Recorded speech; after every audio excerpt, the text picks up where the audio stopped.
Electromagnetic theory one. इस lecture में हम डाइलेक्ट्रिक डिस्प्लेसमेंट डिस्कस करेंगे और ये टॉपिक है 4.3 ऑफ ग्रिफिथ। और हम देखेंगे कि न्यू क्वांटिटी कैसे हमें अलाउ करती है in the presence of bound charges कि आप गॉस लॉ को यूज़ कर सकें आसानी से।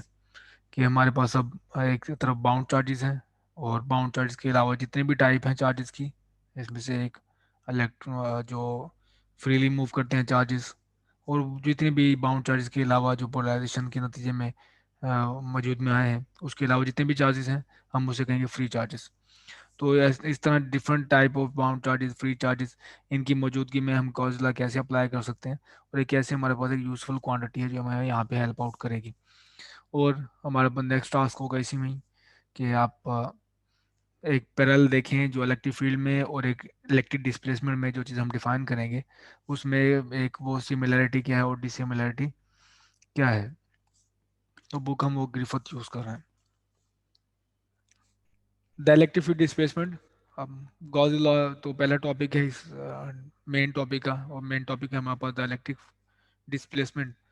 तो वो है पहला Gauss law in the presence of dielectrics. तो अगर आपके पास डाइलेक्ट्रिक है तो उसमें गॉस लॉ हमारे पास क्या होगा, तो ये बार हमारा मेन मुद्दा है। तो जब ये हमने देखा है कि इफेक्ट ऑफ पोलराइजेशन ये है कि हमारे पास दो चीज़ें मिल जाती हैं हमें, वो बाउंड चार्जेस हैं कि वो पेंट कर देता है एक सरफेस पे चार्जेस को जिसे हम कहते हैं सरफेस बाउंड चार्ज, और हमारे पास उतना ही सेंटर पे हमें चार्ज मिल जाता है अगर हमारे पास जो पोलराइजेशन है नॉन यूनिफॉर्म है वो है रो बी। ये इफेक्ट है पोलराइजेशन का।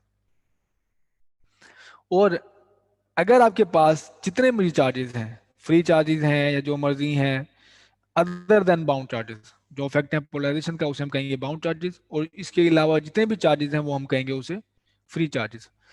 तो वो अगर मौजूद हैं तो हमारे पास टोटल चार्ज डेंसिटी होगी rho is equal to rho B plus rho F.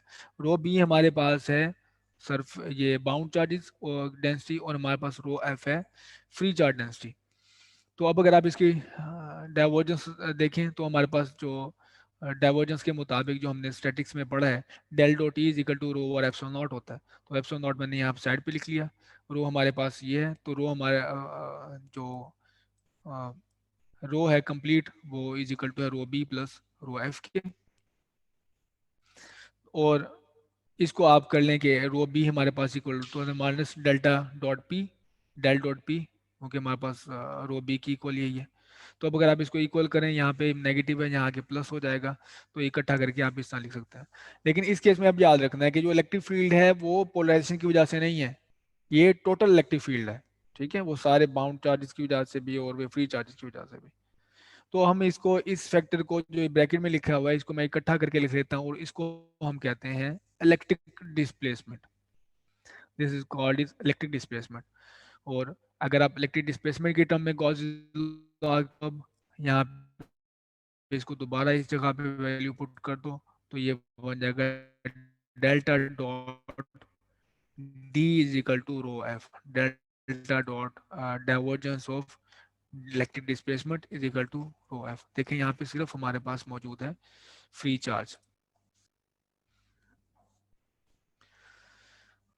पहला अब यहाँ पे क्वेश्चन आता है कि यहाँ पे हमारे पास रो बी मौजूद क्यों नहीं है, सिग्मा बी क्यों मौजूद नहीं है हमारे पास।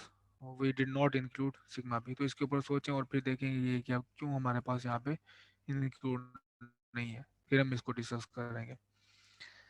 तो अब इसकी इंटीग्रल फॉर्म, इस वॉल्यूम इंटीग्रल लगे, अगर आप वॉल्यूम इंटीग्रल को कन्वर्ट कर लेंगे आप, अगर मैं इसका वॉल्यूम इंटीग्रल लूँ दोनों तरफ, तो ये बन जाएगा डेल्टा टाउ, और इसका वॉल्यूम इंटीग्रल बन जाएगा यहाँ भी टाउ। तो ये पूरा वॉल्यूम इंटीग्रल, रो को अगर वॉल्यूम इंटीग्रल ले लें तो ये हमारे पास बन जाती है चार्ज, और ये फ्री चार्ज है।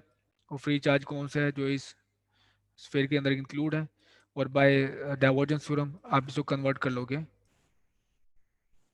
सरफेस इंटीग्रल में। तो ये सरफेस इंटीग्रल, तो ये इसकी आ जाएगी इंटीग्रल फॉर्म। तो जैसे मैंने बताया क्यू एफ इनक्लोज है total free charge enclose in volume. ठीक। तो जब आपने डी कैलकुलेट करना है तो आप भूल जाएं कि आपके पास बाउंड चार्जेस हैं, सिर्फ आप क्या लें फ्री चार्ज की वजह से आप ये उसकी ले लें गॉजिला अप्लाई कर लें फ्री चार्जेस की वजह से, तो आप वहाँ से डी कैलकुलेट कर सकते हैं आराम से। और इन प्रिंसिपल हम जो है कि क्यू जो हमारे पास फ्री चार्ज है उसे कंट्रोल कर सकते हैं, और जो कि बाउंड चार्जेस आते हैं आपके पास आते हैं वो उसके इफेक्ट से आते हैं। तो जैसे मैंने आपको पहले भी बताया था कि कहीं भी आप बाउंड चार्जेस रख दें या फ्री चार्जेस रख दें तो उसके इफेक्ट की वजह से, उसकी इलेक्ट्रिक की वजह से वो मटेरियल में हमारे पास पोलराइज कर देता है उस मटेरियल को, तो वो बाउंड चार्जेस वहाँ से आ जाते हैं। तो जो चीज़ हम कंट्रोल कर सकते हैं कि हमें चार्ज रखने कितने हैं, यहाँ कहीं पे डालने कितने हैं, क्या डिस्ट्रीब्यूशन क्या हो, तो हम फ्री चार्जेस को कंट्रोल कर रहे होते हैं, जबकि हमारे पास जो बाउंड चार्जेस हैं वो उसके अफेक्ट में नजर आते हैं। एक एग्जांपल ले लें, और एग्जांपल पहले हमने ये देखी हुई है, अब हमने लेनी है एक मटेरियल के लिए, इंसुलेटर के लिए। तो ये मेरे पास जो आपको नजर आ रहा है ये है रबर इंसुलेशन है, ये रबर इंसुलेशन है, ठीक। ये पूरी रबर इंसुलेशन है, और मुझसे ये पूछा गया कि इनसाइड यहाँ पे इलेक्ट्रिक फील्ड क्या है, या इनसाइड हमारे पास फाइंड करके तो डी क्या है। तो मैंने क्या लिया, इनसाइड गॉसियन सरफेस लिया है, और गॉसियन सरफेस हमारे पास है सिलेंड्रिकल, तो ये रबर इंसुलेशन है।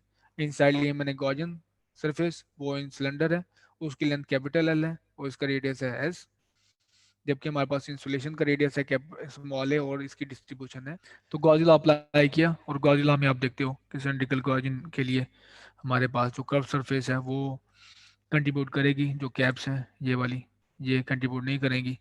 तो हमारे पास कर्व सरफेस का एरिया होता है 2 π s l, और हर पॉइंट में हमारे पास जो डिस्प्लेसमेंट वेक्टर है और वो वेक्टर एरिया है वो अल एल होंगे, तो हमारे पास डॉट प्रोडक्ट आएगा मैक्सिमम कॉस जीरो।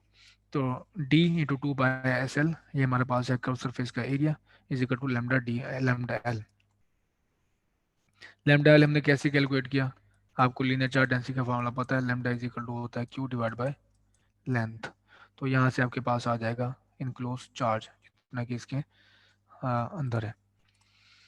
तो